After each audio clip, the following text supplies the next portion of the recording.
anos atrás, uma cidade brasileira deu uma contribuição fundamental para a obra do físico Albert Einstein, um dos maiores gênios da humanidade. Poeira das Estrelas conta hoje como foi feita essa e outras descobertas que nos levaram até a resposta para a grande pergunta: como foi que tudo começou?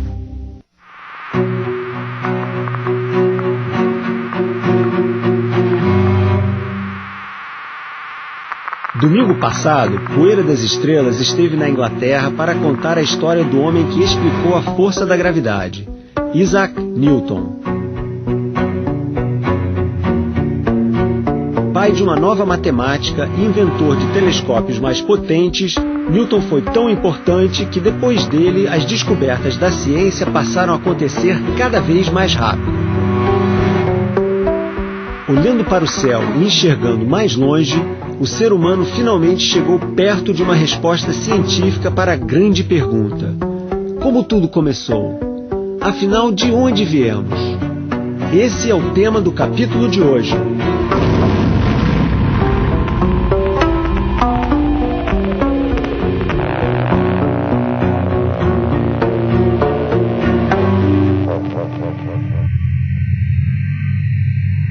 Gravidade, a força que nos mantém presos ao chão. Sem ela, sairíamos flutuando pelo espaço. Os planetas não girariam em torno do Sol. A Lua se desprenderia da Terra e nunca mais veríamos uma noite de lua cheia. Para Newton, a gravidade era algo que agia à distância. Mais de 200 anos depois, no início do século XX, um físico alemão, talvez o cientista mais genial nascido depois de Newton, reinventou o conceito de gravidade. Seu nome, Albert Einstein.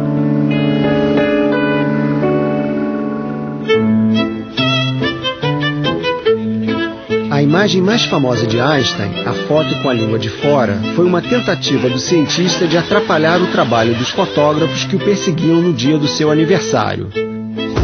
Einstein achou que, se mostrasse a língua, os jornais deixariam de publicar a foto. Nunca um gênio se enganou tanto. Nascia ali uma das imagens mais marcantes do século XX. A grande obra de Einstein é a teoria da relatividade. Quando pediram uma explicação simples sobre o assunto, ele se saiu com essa: se um homem senta ao lado de uma moça bonita, uma hora se passa como se fosse um minuto. Mas se o homem se senta sobre um forno quente, um minuto parece uma hora. Isso é relatividade. Claro que a teoria da relatividade é muito mais complicada. Nela, Einstein propôs uma nova maneira de se pensar sobre o espaço, sobre o tempo e sobre a gravidade. Para ele, a gravidade é resultado da curvatura do espaço provocada pela massa dos corpos. A ideia básica é simples. Imagine uma cama elástica. Sem a presença de um corpo com massa, a cama elástica não se curva. Mas quando alguém pula na cama elástica, ela afunda. E quanto mais pesada for a pessoa, maior será a curvatura. Em outras palavras, era essa a nova explicação da gravidade. Mas em ciência não adianta só explicar. Era preciso provar essa nova teoria. E de todos os lugares do mundo, essa prova veio da cidade de Sobral, no Ceará. Veja por quê. Imagine que o espaço é a nossa cama elástica. Da mesma forma que ela se curva, o espaço que enxergamos daqui da Terra se curva por causa da tremenda massa do Sol. Mas quando é noite, lembre-se que o Sol está atrás da Terra. Portanto, se olhamos para o céu noturno, o Sol não está na nossa frente exercendo sua influência gravitacional. Então, se olhamos para o céu à noite e vemos uma estrela bem distante num ponto fixo, o Sol não está no meio do caminho da estrela para encurvar o espaço que enxergamos. Einstein então se perguntou: e de dia, quando o Sol está na frente da Terra, o que acontece? De dia o céu está claro. Mas se pudéssemos enxergar nossa estrela mesmo assim, será que ela estaria naquele mesmo ponto fixo? Ou será que apareceria num local diferente, já que o espaço seria curvado pela presença do Sol? O problema é que normalmente não dá para enxergar a estrela durante o dia, a não ser durante o eclipse do Sol. Um eclipse, para quem não sabe, é quando a Lua se coloca exatamente entre o Sol e a Terra, transformando por alguns minutos o dia em noite. Em novembro de 1919, astrônomos observaram um eclipse total do Sol em Sobral, no Ceará, e encontraram a prova definitiva. A estrela aparecia no local ligeiramente diferente, ou seja, o espaço realmente se curvava na presença de um objeto com massa, o Sol. Einstein não parou por aí. Ele quis dar um passo ainda mais ambicioso: calcular o tamanho do universo. Para isso, propôs que o universo tivesse a forma geométrica mais simples de todas, uma bola.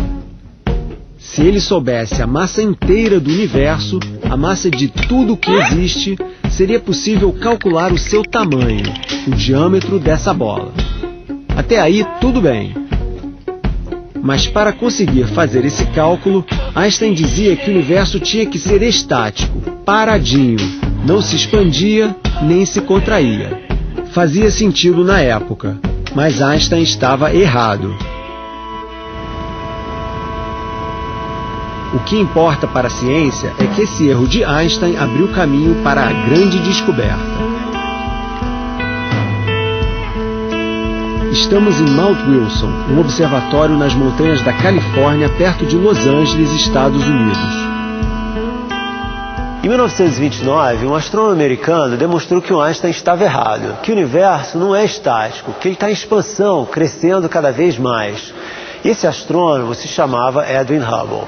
Essa é uma das descobertas científicas mais importantes de todos os tempos. E ela só foi possível graças a esse telescópio aqui.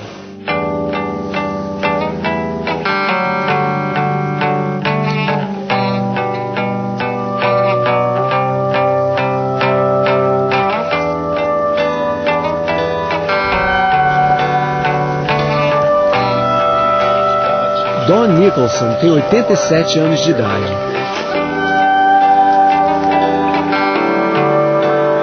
Seu pai foi um dos astrônomos responsáveis pela construção do observatório. Ele conheceu Edwin Hubble pessoalmente.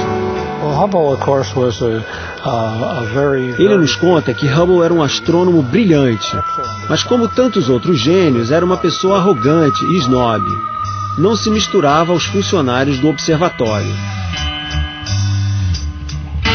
A primeira grande descoberta que Hubble fez com esse telescópio foi a existência de outras galáxias. Até então, a nossa galáxia, a Via Láctea, era a única conhecida. Objetos que astrônomos antes enxergavam como nuvens sem nitidez, Hubble mostrou. Eram outras galáxias, conjuntos de estrelas muito distantes. Don Nicholson lembra que tudo isso só foi possível porque esse era o maior telescópio do mundo e permaneceu em primeiro lugar até 1948. Mas o melhor ainda estava por vir. A segunda descoberta de Hubble foi a que realmente abalou a comunidade científica. Usando o telescópio de 100 polegadas, Hubble mediu a luz vinda de galáxias muito distantes, a milhões de anos-luz aqui da Terra. E com isso, ele pôde mostrar que elas estavam se afastando da gente. O impacto dessa descoberta foi profundo por um motivo simples. Se as galáxias estão se afastando cada vez mais, isso significa que no passado elas estiveram mais próximas umas das outras. E mais, num passado muito distante, elas estiveram tão próximas que se concentravam num único ponto. Um ponto menor do que a cabeça de um alfinete. Ou seja, a descoberta de Edwin Hubble simplesmente abriu caminho para a teoria do Big Bang. Segundo essa teoria, o universo começou numa grande explosão, Big Bang em inglês. E tudo o que existe no universo, tudo, absolutamente tudo, se originou desse momento no passado.